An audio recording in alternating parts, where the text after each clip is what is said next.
You know that you can lose fat any way you want to. It doesn't matter what you do, what you eat, you can lose weight.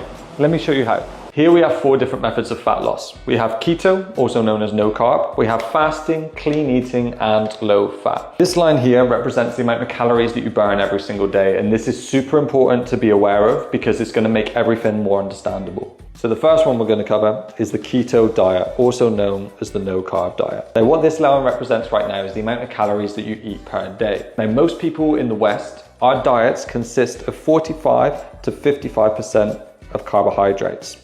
So that means this much of your calories is roughly taken up by eating carbs every single day. Once you switch to a keto diet, what ends up happening is you get rid of all those amount of calories. And because you don't really know what to fill it with, you may fill it with like a little bit more calories, but ultimately you never replace the amount that you've cut out. So you end up in a calorie deficit. Next up, we're going to cover fasting. Now what this box here is going to represent this time is the amount of hours that you spend eating per day.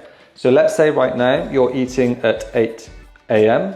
and finishing at 9 p.m. So from here to here, this is the amount of hours you're eating. Now, when you start fasting, what you end up doing is shortening your eating window. So instead of starting your food at 8 a.m., you're now starting at like 1 p.m. You've restricted the amount of food that you can eat per day, again, resulting in a calorie deficit. And then we've got the clean eating camp. So if you're someone that loves to follow Eddie Abu and you're cutting out all the processed shit in your diet, what you'll find is you'll start cutting out those biscuits that you're having every single day with your cup of tea. And then once you start cutting out that fiber breakfast bar that you have as a snack time every mid-morning, and then on the weekends, you start cutting out that tub of ice cream that you keep sinking into, you will find that, again, you've created a calorie deficit.